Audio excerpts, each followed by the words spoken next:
చివరి ఆహ్వానం అనే ఈ యొక్క కార్యక్రమానికి మీ అందరికీ కూడా స్వాగతం. ఈరోజు మనం అంత్యకాల సంఘటనలో జరగబోయే కొన్ని విషయాల గురించి ఈరోజు ప్రత్యేకంగా తెలుసుకుందాం. నేను షారోన్ గ్రేస్, మనతో పాటు గెస్టులు ఉన్నారు, వాళ్ళకి వెల్కమ్ చెప్తూ మనం ముందు కార్యక్రమంలోనికి వెళ్దాం. పాస్టర్ మనురాజా గారు అలాగే పాస్టర్ సైమన్ పాల్ గారు, మీ ఇద్దరికి కూడా వెల్కమ్ అండి. మనం గడిచిన ఎపిసోడ్స్లో కూడా అంత్యకాల సంఘటనల గురించి చాలా సంగతులు తెలుసుకున్నాము. ఈరోజు ప్రత్యేకంగా ఈ అంత్య దినాలలో దేవుడు పరిశీలన చేస్తారా అనే విషయం గురించి మిమ్మల్ని ఇద్దరిని కూడా అడగడం జరుగుతుందండి.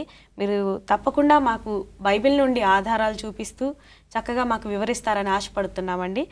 చివరి దినాలలో దేవుడు పరిశీలన చేస్తారా? ఒకవేళ చేస్తే దేవుడు మనుషులు చేసే తప్పు ఒప్పుల్ని కూడా చూస్తారా? దీని గురించి బైబిల్ ఏమంటుందంటారు?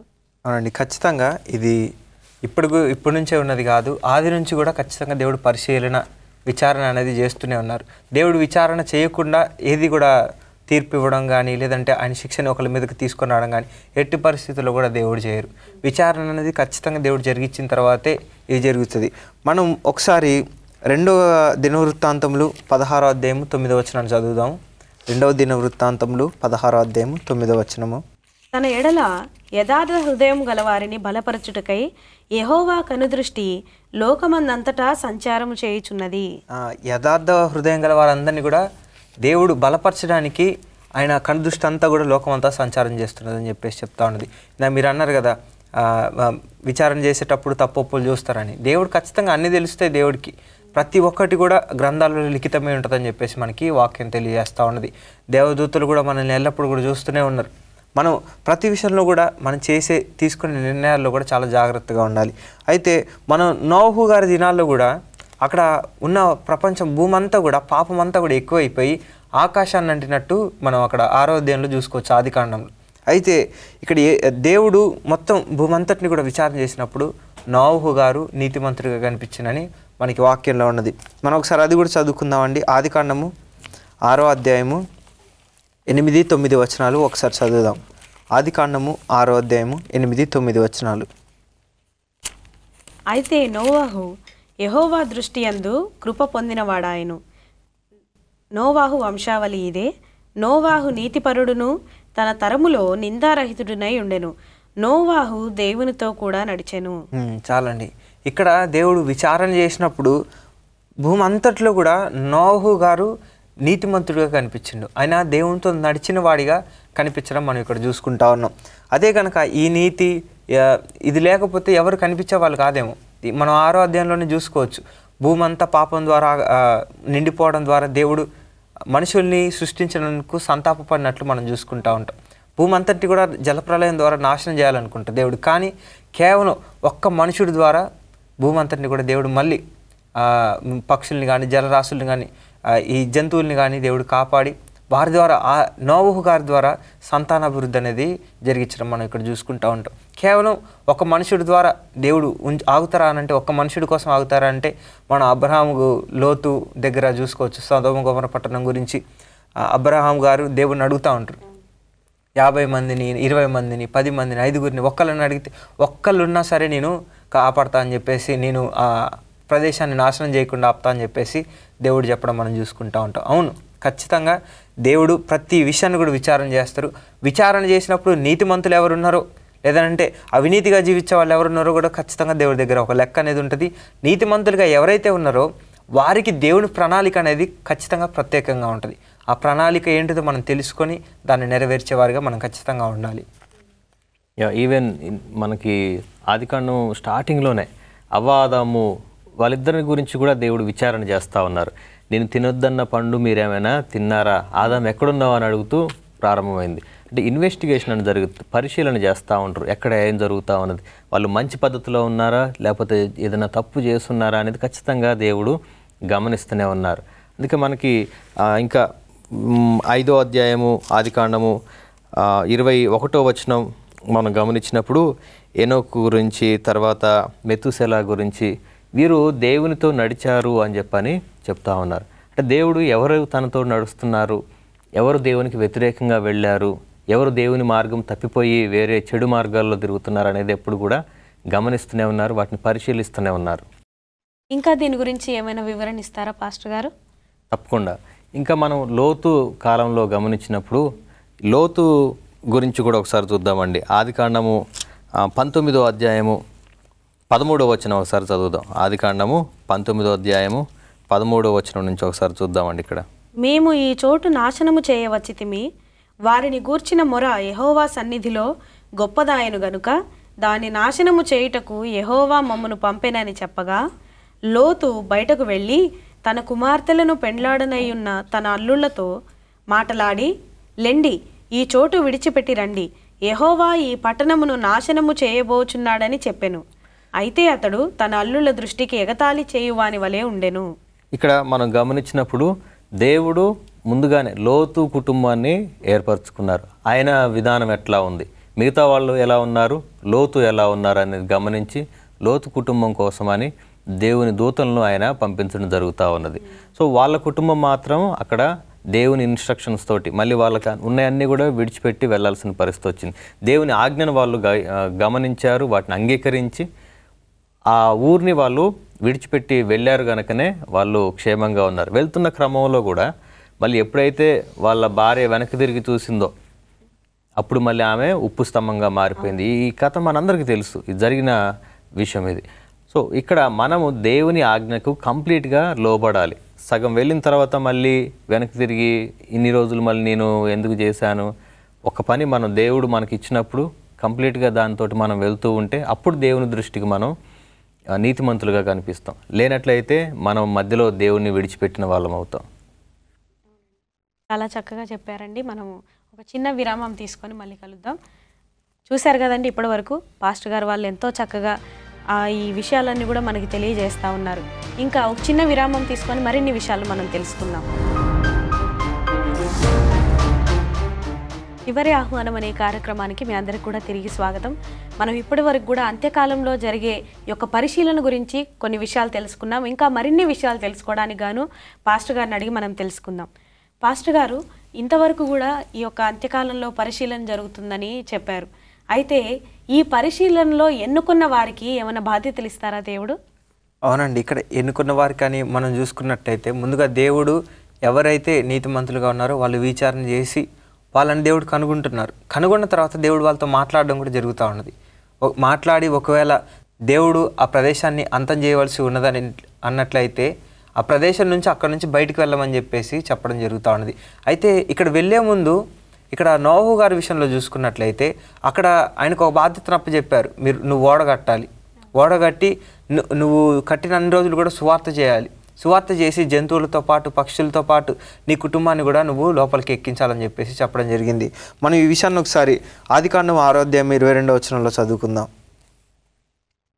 నోవహు అట్లు చేసెను, దేవుడు అతనికి ఆజ్ఞాపించిన ప్రకారము యావత్తును చేసెను.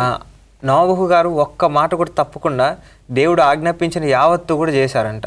అంటే దాని ముందు చూసుకుంటే దేవుడు ఏం ఆజ్ఞాపించారంటే ఇందాక మనం చెప్పుకున్నది, అందరినీ కూడా ఓడలోకి ఎక్కించడమే నోవహు గారి బాధ్యత. ఈ బాధ్యత ప్రతి ఒక్కరికి కూడా ఇప్పుడు కూడా ఉన్నది. మనకి ఈ ప్రపంచం అంతమైపోతూ ఉన్నదని తెలుసు, దేవుని రాకడ త్వరలో రాబోతూ ఉన్నదని తెలుసు, శ్రమలు రాబోతూ ఉన్నాయి. అంతకన్నా మొదట్లో నోహు గారి కాలంలో ఏం జరిగిందంటే నీటి ద్వారా భూమి అంతా కూడా నాశనం అవ్వడం జరిగింది. కానీ ఇప్పుడు ఆ నీటి ద్వారా నేను నశింపజేయనని దేవుడు వాగ్దానం ఇచ్చిండ్రు. మనం రెండో పేతురు రాసిన గ్రంథంలో చూసుకున్నట్లయితే నేను అగ్ని ద్వారా భూమిని నాశనం చేయబోతా ఉన్నా అని చెప్పేసి దేవుడు చెప్పిండ్రు. నీళ్ళు కాబట్టి ఓడగట్టుకుని తప్పించుకున్నారు, అగ్ని ద్వారా వచ్చే నాశనాన్ని ఎవరు ఆపగలరు? కాబట్టి ఆ బాధ్యత మన మీద ఉంది, ఎవరు ఆపలేరు. కాబట్టి మనం రక్షణ పొందుకున్నాం, మనం నీతి మార్గంలో నడుస్తున్నాం, సత్యం నుంచి సర్వసత్యంలోకి నడిపించబడ్డాం. కాబట్టి మనకు తెలిసిన ఈ సత్యాన్ని అనేక మందికి ప్రకటించడమే మన బాధ్యత. ఆ రోజు నోహు గారికి ఆ బాధ్యత అప్పగిచ్చారు, ఇప్పుడు మనకి కూడా అదే బాధ్యత ఉన్నది. మనం ఆదికాండము 2వ అధ్యాయం 18వ వచనంలో కూడా చూసుకున్నట్లయితే ఏదైనా తోటలో అవ్వకి ఆదాంకి దేవుడు ఒక ఆజ్ఞని ఇస్తూ ఉన్నారు. నువ్వు ఈ వృక్ష ఫలాన్ని మాత్రం అసలు తినకూడదని చెప్పేసి దేవుడు ఆజ్ఞాపించను. మీరు ఒకవేళ దాన్ని తిన్నట్లయితే మీరు చచ్చిపోతారని కూడా దేవుడు అక్కడ చెప్పడం జరుగుతూ ఉన్నది. అయితే ఇక్కడ వాళ్ళు మాట వినకుండా ఆజ్ఞని అతిక్రమించారు, అందుకని శిక్షణ వారు పొందుకున్నారు. ఇక్కడ నోవహు గారు ఆజ్ఞని అతిక్రమించకుండా ఆజ్ఞని అంగీకరించి అందులో కష్టం ఉన్నా కానీ అందులో పాల్పంపులు పంచుకున్నారు. అప్పుడు ఏమైంది, ఆయన గొప్ప దీవెనను పొందుకున్నారు. ఇక్కడ ఆదాము అవ్వ ఆ స్థితిలో లేకపోయారు కాబట్టి వాళ్ళు తోట నుంచి వెలివేయబడ్డం మనం చూసుకుంటా ఉన్నాం. కాబట్టి ప్రతి విషయంలో కూడా మనం జాగ్రత్తగా ఉండాలి. మత్తయి సువార్త 5వ అధ్యాయం 11-12 వచనాలు చూసుకున్నట్లయితే, దేవుని నామము హింసింపబడు వారు ఆయన యందు ఆనందించాలని చెప్పేసి చెప్తా ఉన్నారు. అంటే ఈ బాధ్యత మనం నిర్వర్తిస్తూ ఉన్నప్పుడు ఖచ్చితంగా హింస అనేది వస్తూ ఉంటుంది. ఎవరైతే దేవుని పరిచర్య చేయడానికి ఆయన నామం నిమిత్తమై హింసింపబడతా ఉంటారు వాళ్ళందరూ కూడా ఆనందించాలని చెప్పేసి చెప్తా ఉన్నారు. ఎందుకంటే ఈ కొద్ది కాలమైన సమస్యలు మన చిరకాల ఆనందాన్ని చెరిపేయలేవు. ఈ చిరకాలపు ఆనందం మనం పొందుకోవాలంటే ఈ ఉన్న శ్రమల్ని కూడా ఆనందంతో సంతోషంతో నవ్వుతూ దాటాలి. ఇదే అపోస్తులందరూ చేశారు, అదేవిధంగా ప్రవక్తలు చేశారు, మనము కూడా చేయాలని చెప్పి దేవుడు మనకు చెప్తా ఉన్నారు. చాలా చక్కగా చెప్పారండి. ఇంకేమైనా బాధ్యతలు ఉన్నాయంటారా పాస్టర్ గారు? అవును, మోషే కాలంలో కూడా మనం గమనించినప్పుడు నిర్గమకాండం 3వ అధ్యాయము 7 వచనం నుంచి మనం గమనించినప్పుడు ఇక్కడ చాలా మంచి విషయాలు కనిపిస్తాయి. దేవుడు ఇశ్రాయేలుని వాళ్ళు ఎక్కడ ఉంటే చూస్తున్నారు, ఐగుప్తులో ఉంటే చూస్తున్నారు. అంటే దాని ప్లేస్ తోటి కూడా సంబంధం లేదు. దేవుడు ఎక్కడైనా చూడగలరు. వాళ్ళు అన్యుల మధ్యలో ఉన్నా, దేవుణ్ణి ఎరిగిన వారి మధ్యలో ఉన్నా, దేవునికి శత్రువులకు మధ్యలో ఉన్నా సరే ఒక వ్యక్తిని దేవుడు గమనించాలనుకున్నప్పుడు గమనిస్తారు. ఇక్కడ ఇశ్రాయేలీలు అందరిని కూడా చూస్తూ ఉన్నారట. వాళ్ళ శ్రమను నేను చూస్తున్నా అంటున్నాడు, వారి కన్నీటిని నేను చూస్తున్నా కాబట్టి వారిని విడిపించాల్సిన బాధ్యత నీకు ఇస్తున్నా అని మోషేతోటి మాట్లాడుతూ ఉంటారు. అప్పుడు మోషే తప్పించుకోవడానికి 5 సార్లు నాకు నత్తున్నది, నేను వెళ్ళలేను, నాకు భయము, రకరకాలుగా ప్రయత్నం చేశారు. కానీ అప్పటికి నీ అన్న అహరోను నువ్వు తీసుకొని వెళ్ళి ఇద్దరు కూడా కలిసి వెళ్ళి మీరు సువార్త చేయండి, అక్కడ వాళ్ళకి చెప్పండి, వాళ్ళందరినీ కూడా నడిపించండి అని చెప్తా ఉన్నారు. సో అంటే మనకి అది చిన్న పని పెద్ద పని అని సంబంధం లేదు. దేవుడు ఒక పని ఇచ్చినప్పుడు మనం దానికి చెయ్యాలి అని మనం డిసైడ్ అయితే ఖచ్చితంగా దేవుడు మనల్ని నడిపించడానికి ముందుగా ఉంటారు.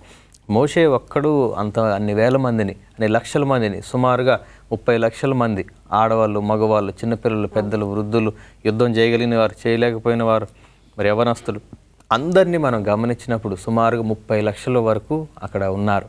అంతమందిని నడిపించింది ఎవరు అనంటే మోషే ద్వారా దేవుడు నడిపిస్తూ వచ్చారు. సో ఈరోజు మనందరికీ కూడా కొన్ని బాధ్యతలు ఇస్తూ ఉన్నారు. అవన్నీ కూడా మనం నెరవేర్చగలగాలి. మరి నేను చిన్నవాడినే, లేకపోతే నేను చిన్నదాన్నే, నేను అమ్మాయిని కదా, నాకు సరిగా మాట్లాడడం రాదు కదా, నేను చదువుకోలేదు కదా, నాది పల్లెటూరు కదా. సో మనం కూడా రకరకాల కారణాలు చెప్పి దేవుడిస్తున్న బాధ్యతలు తప్పించుకోవడానికి ప్రయత్నం చేస్తూ ఉంటాం. కానీ అట్లా కాదండి.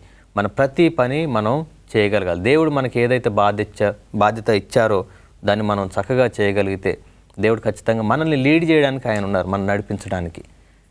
అయితే మరి ఇప్పుడు బాధ్యతలు అనే అంటున్నారు కదా, అవి ఈ కాలంలో కూడా ఉన్నాయి. అప్పుడు ఇంతవరకు మీరు చెప్పినవన్నీ కూడా పాత నిబంధన కాలంలోనూ క్రొత్త నిబంధన కాలంలోనూ ఉన్న వాళ్ళ బాధ్యతల గురించి మనం మాట్లాడుకున్నాం. కానీ అసలు ఈ రోజుల్లో, ఈ అంత్య దినాలలో కూడా దేవుడు మనకి ఏమైనా బాధ్యతలు ఇచ్చారంటారా? అవును, ఎందుకంటే మత్తయి సువార్త 28వ అధ్యాయం చివరి భాగంలో మనం చూసినప్పుడు సమస్త జనులను నాకు శిష్యులుగా చేయండి అని చెప్తా ఉన్నారు. అంటే ఇది కూడా బాధ్యత, మనందరికీ దేవుడు ఇచ్చిన బాధ్యత. అందరినీ కూడా శిష్యులుగా చేయాలనేది దేవుడు మనకి ఈ అంత్య దినాల్లో ఇస్తున్న బాధ్యత. ఇది ఏదో అప్పుడు ఫస్ట్ జనరేషన్ క్రిస్టియన్స్ కాదు, ఇప్పుడు ఉన్న అంత్య దినాల్లో ఉన్న మనకి కూడా వర్తిస్తుంది. ఎందుకనంటే ఈ రాజ్య సువార్త సకల జనములకు వెళ్ళిన తర్వాత అప్పుడే అంతం వస్తుంది అని చెప్పని ఉన్నది. కాబట్టి మరి దేవుని రాకడ కోసం మనమందరం కూడా సపోర్టర్స్గా ఉండాలి. సో అందులో మనమందరం కూడా ఇన్వాల్వ్ అవ్వాలి. ఈ పరిచర్యలు దేవుని సువార్తను అనేకులకు తీసుకువెళ్ళడానికి మనమందరం కూడా బాధ్యత తీసుకోవాలి. చాలా చక్కగా వివరించారండి. ఇంకేమైనా చెప్పాలనుకుంటున్నారా మీరు? ఎస్, ఇప్పుడు దేవుని బాధ్యతలు ఇస్తున్నప్పుడు ఇది అంత్య దినాల్లో మనము చాలామంది ఇప్పుడున్న పరిస్థితులలో అంటే నేను చిన్నవాడిని కదా అని చెప్పని వెనక్కి వెళ్ళిపోతూ ఉంటారు. కానీ దేవుడు ఇస్తున్న వాగ్దానం కూడా ఇంకోటి మనం ఒకటి జ్ఞాపకం చేసుకోవాలి ఖచ్చితంగా. అంత్య దినములందు జనులందరి మీద నా ఆత్మను కుమ్మరించేదును అని చెప్తా ఉన్నారు. అందులో వృద్ధులని లేదు, చిన్నపిల్లలని లేదు, పెద్దలని లేదు, యవనస్తులని లేదు. ప్రతి ఒక్కరికి దర్శనాలు చూడడానికి, కలలు గంటానికి, ప్రవచనాలు చెప్పడానికి దేవుడు అందరికీ కూడా ఆత్మను వరంగా ఇస్తా అంటున్నారు, అభిషేకంగా ఇస్తా అంటున్నారు. సో అప్పుడు మనమందరం కూడా ధైర్యంగా నేను కూడా పరిచర్యలో ఉంటాను, నేను కూడా సువార్త చేస్తా, దేవుని గురించి చెప్తాను, దేవుని రాకడ గురించి నేను అందరికీ చెప్తా అని మనం బోల్డ్గా బయటికి వెళ్ళడానికి, ధైర్యంగా బయటికి వెళ్ళడానికి మనం సిద్ధపడినట్లయితే పరిశుద్ధాత్మ దేవుడు నిన్ను కూడా తన పనిలో వాడుకోవడానికి సిద్ధంగా ఉన్నారు. చాలా మంచి మాటలు చెప్పారండి. ఇంతవరకు కూడా చక్కగా వివరించినందుకు మీకు థ్యాంక్ యూ. అయితే చిన్న విరామం తీసుకొని మళ్ళీ వచ్చేద్దాం. చూశారు కదండి, ఇప్పటి వరకు కూడా మనకి ఎలాంటి బాధ్యతలు ఉన్నాయి, అసలు దేవుడు ఆ యొక్క బైబిల్ రాసిన కాలంలో కానీ పాత నిబంధన క్రొత్త నిబంధన కాలంలో వాళ్ళకి ఏ బాధ్యతలు ఇచ్చారు, వాళ్ళు ఎలా నిర్వర్తించారు అనేది చూసాము. ఆ తర్వాత ఇప్పుడు మనకి ఏ బాధ్యతలు ఉన్నాయనేది కూడా చూసాము. ఇంకా ముందు ఇంకొన్ని విషయాలు తెలుసుకోబోయే ముందు చిన్న విరామం తీసుకొని మరలా వచ్చేద్దాం. చివరి ఆహ్వానం అనే ఈ కార్యక్రమానికి మీ అందరికీ కూడా స్వాగతం. మరిన్ని ఆసక్తికరమైన విషయాలను పాస్టర్ గారిని అడిగి తెలుసుకుందాం. పాస్టర్ గారు, అసలు ఇంతవరకు కూడా మనము దేవుడు ఏ బాధ్యతలు ఇస్తారు అంత్య దినాలలో అనేది తెలుసుకున్నాము. కానీ ఇప్పుడు ఆ బాధ్యతలు నెరవేర్చిన వారికి ఉండే ప్రతిఫలం ఏంటి, అలాగే నెరవేర్చకుండా ఉన్న వారికి వచ్చే ప్రతిఫలం ఏంటి చెప్తారా? ఇక్కడ మనం మొదటి నుంచి మనం ఒకదాని తర్వాత ఒకటి చూసుకుంటూ వచ్చామండి. మొదటగా దేవుడు విచారణ చేస్తారు. విచారణ చేసినప్పుడు ఎవరైనా నీతిమంతులుగా కనిపిస్తే వాళ్ళని లోకం నుంచి వేరుపరిచి ఆయన వారికి ఒక బాధ్యతను అప్పచెప్తా ఉన్నారు. బాధ్యతను అప్పచెప్పిన తర్వాత మరి వారు ఆ బాధ్యత నెరవేర్చిన తర్వాత దేవుడు బహుమతి లేదంటే వారికి మంచి ప్రతిఫలం ఇవ్వకుండా అసలు వదిలిపెట్టండి. ఎందుకంటే ఆయన నీతిమంతుడు, యథార్థవంతుడు, ఆయన మన తండ్రి. మరి తండ్రి మనం మంచి పని చేసినప్పుడు ఎందుకు మెచ్చుకోకుండా ఉంటారని మనం నోహు గారి విషయంలోనే చూసుకుందాం. ఒకసారి ఆదికాండము 9వ అధ్యాయం 1వ వచనం చదువుదాం. మరియు దేవుడు నోవాహును అతని కుమారులను ఆశీర్వదించి, మీరు ఫలించి అభివృద్ధి పొంది భూమిని నింపుడి. చాలండి. ఇక్కడ దేవుడు నోహు గారిని దీవిస్తూ ఉన్నారు. మొత్తం నోహు గారు దేవుడు చెప్పిందంతా చేసి ఆయన ఆజ్ఞని అనుసరించి ఈ జంతువులని, పక్షులని, తన కుటుంబాన్ని ఇన్ని రోజులు కూడా ఈ జలప్రలయం అంతట్లో కూడా దేవుడు వారిని కాపాడి ఆ తర్వాత ఓడ అంతా కూడా వెళ్ళి అరారోతు కొండ మీద ఆగిన తర్వాత దేవుడు నోహు గారి వైపు చూసి దేవుడు నోహు గారితో మాట్లాడుతూ ఉన్నారు. ఇక్కడ నిన్నును నీ కుటుంబాన్ని నేను ఆశీర్వదిస్తా ఉన్నా అని చెప్పేసి దేవుడు చెప్తా ఉన్నారు. ఇప్పుడు మనందరం ఉన్నామనంటే నోహు గారి సంతానం అని మనం చెప్పుకోవాలి. అంత గొప్ప ప్రతిఫలాన్ని దేవుడు నోహు గారికి అనుగ్రహించారు. ఈ దినాల్లో కూడా ఇప్పుడు అంతే. మనం ఎంత శ్రమ పడినా ఎంత కష్టపడినా కానీ దేవుడు మనకిచ్చే ప్రతిఫలం దేవుడు ఇవ్వకుండా మానడు. ఎందుకంటే మనం లాస్ట్ ఎపిసోడ్లో కూడా చూసుకున్నామండి. ప్రకటన గ్రంథం 22వ అధ్యాయం 12వ వచనంలో ఎవరి పని చొప్పున వారికి, ఎవరి క్రియ చొప్పున వారికి జీతం ఇవ్వడానికి ఆయన దగ్గర జీతం సిద్ధంగా ఉన్నదని. మరి ఆజ్ఞలు అనుసరించిన వారికి ఒక జీతం ఉన్నది, అనుసరించిన వారికి కూడా ఇంకొక జీతం ఖచ్చితంగా ఉన్నది దేవుడి దగ్గర. మనం 1 పేతురు రాసిన పత్రిక 5వ అధ్యాయము 10వ వచనం కూడా చూసుకుందామండి. తన నిత్య మహిమకు క్రీస్తునందు మిమ్ములు పిలిచిన సర్వకృపానిధియగు దేవుడు కొంచెము కాలము మీరు శ్రమపడిన పిమ్మట తానే మిమ్మును పరిపూర్ణులుగా చేసి స్థిరపరిచి బలపరచును. ఇక్కడ దేవుడు ఏం చెప్తా ఉన్నారండి, కొంతకాలం వరకు శ్రమ ఉంటుంది ఖచ్చితంగా. ఇప్పుడు నోహు గారిని పిలిచిన తర్వాత నోహు గారికి శ్రమ ఉంది, ఆ తర్వాత లోతు గారికి పిలిచినప్పుడు లోతు గారికి శ్రమ ఉంది. వీళ్ళందరికీ కూడా బాధ్యతలు అనేవి ఉన్నాయి. ఇప్పుడు మనల్ని కూడా పిలుస్తూ ఉన్నారు, మనకి కూడా ఖచ్చితంగా బాధ్యత అనేది ఉంది. ఈ బాధ్యతని చేసేటప్పుడు శ్రమ లేకుండా అయితే ఉచితంగా ఫ్రీగా అయిపోదు. ఖచ్చితంగా శ్రమ అనేది ఉంటుంది.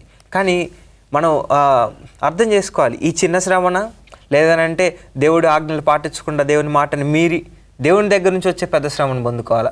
మనం we have to choose hour birthday. దేవుని ద్వారా వచ్చేదైతే ఖచ్చితంగా అది మనకి గొప్ప ఆశీర్వాదంగా ఉంది. దాంట్లో అందరూ కూడా శిష్యులు కానీ అపోస్తులు కానీ దాన్ని ఎంతో గొప్పదిగా ఎంచుకున్నారు. మనం కూడా ఈ చిన్న శ్రమని దేవుని ద్వారా వచ్చే ఈ చిన్న శ్రమని మనం ఆశీర్వాదంగా గొప్ప బహుమతిగా ఎంచుకొని ఈ శ్రమలో మనం కష్టపడినట్లయితే కొంతకాలము శ్రమ ఉంటుందంట.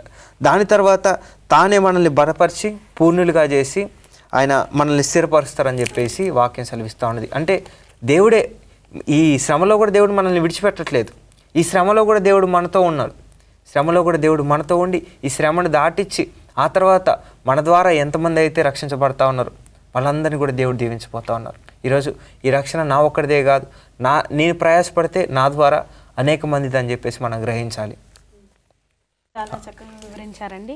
మీరే ఏమైనా పంచుకోవాలనుకుంటున్నారా ఈ విషయంలో? అవును, ఇక్కడ మనకి దానియేలు గ్రంథం 12వ అధ్యాయం ఒకసారి చూసినప్పుడు, ఆ కాలమందు నీ జనుల పక్షమును నిలుచునట్టి మహా అధిపతియగు మిఖాయేలు వచ్చును. అప్పుడు నీ జనులు రాజ్యముగా కూడిన కాలం మొదలుకొని ఈ కాలము వరకు ఎన్నటికీ కలుగునంత ఆపద కలుగును. అయితే నీ జనులలో గ్రంథమునందు దాఖలైన వారెవరో వారు తప్పించుకొందురు. మరియు సమాధులలో నిద్రించు అనేకులు మేల్కొందురు. కొందరు నిత్య జీవము అనుభవించుటకును, కొందరు నిందల పాలగుటకును, నిత్యముగా హేయులగుటకును మేల్కొందురు. బుద్ధిమంతులైతే ఆకాశ మండలంలోని జ్యోతులను పోలిన వారే ప్రకాశించెదరు. నీతి మార్గమును అనుసరించి నడుచుకున్నట్లు ఎవరు అనేకులను త్రిప్పుదురో వారు నక్షత్రముల వలె నిరంతరము ప్రకాశించెదరు అని ఇక్కడ మనకి రాయబడి ఉంది. ఇవన్నీ కూడా అంత్య దినాలకు సంబంధించిన ప్రవచనాలు. మనము ఈరోజు కొన్ని శ్రమలు అనుభవించాల్సి వస్తుంది. ఇప్పుడు అబ్రహామును దేవుడు అబ్రాముగా ఉన్నప్పుడు అక్కడ నుంచి వేరే ప్రాంతానికి వెళ్ళమన్నప్పుడు అక్కడ తనకున్నవన్నీ కూడా వదిలిపెట్టి ఆయన రావాల్సిన పరిస్థితి వచ్చింది. అయినప్పటికీ దేవుడు ఆయన విడిచిపెట్టాడా అంటే లేదు. ఖచ్చితంగా దేవుడు అబ్రహాంతో ఉన్నారు. ఆయన ద్వారానే ఆయన ఇశ్రాయేలీలందరినీ కూడా ఒక గొప్ప జనాంగంగా ఆయన్ని డెవలప్ చేశారు. ఇక్కడ దానియేలు గ్రంథంలో మనం గమనించినప్పుడు ఇక్కడ కూడా ఏముంది, అనేకులను ఎవరైతే దేవుని వైపు, నీతి మార్గం వైపు, సత్య మార్గం వైపు నడిపిస్తారో వాళ్ళందరూ కూడా ఎక్కడ ఉంటారంటే వాళ్ళు ఆకాశంలో నక్షత్రాల వలె ప్రకాశిస్తారని చెప్తా ఉన్నారు. అంటే ఇది గొప్ప ధన్యత. ఇది శాశ్వతంగా ఎప్పటికీ కూడా దేవునితో పాటు మనం ఉంటామనడానికి ఇది ఒక రుజువు అండి. అయితే ఇక్కడ కూడా మిఖాయేలు దూతగా మన పక్షాన ఎవరైతే దేవుని బాధ్యతలు స్వీకరించి దేవుని సువార్తను ప్రకటించాలని ప్రయత్నం చేస్తూ ఎవరైతే శ్రమలు ఎదుర్కొంటున్నారో వాళ్ళందరి తరపున కూడా యుద్ధం చేయడానికి ఆయనే సాక్షాత్తు మిఖాయేలుగా ఒక యుద్ధ వీరుడిగా రావడానికి మన మెస్సయ్య యేసయ్య ఆయన రెడీగా సిద్ధంగా ఉన్నారు. సో అదే ధైర్యంతో మనం ముందుకు వెళ్ళినప్పుడు మనకి ఇంకా భయం అవసరమే లేదు. ఇంతసేపు కూడా పరిశీలన గురించి చాలా చక్కగా వివరించినందుకు మీ ఇద్దరికి కూడా ధన్యవాదాలండి. చూశారు కదండి, ఎంతో చక్కగా మనకి ఈ యొక్క ఎపిసోడ్ అంతా కూడా పరిశీలన గురించి చాలా చక్కగా వివరించారు. ఆ తర్వాత ఎవరెవరు ఎట్లాంటి బహుమతులు పొందుకుంటారు లేదా ఎవరెవరు వాళ్ళకి తగిలిన ప్రతిఫలాన్ని పొందుకుంటారనేది మనం ఈ ఎపిసోడ్లో చూసాము. ఆ తర్వాత ఇంకా అనేకమైన విషయాలను మనం తెలుసుకోవడం జరిగింది.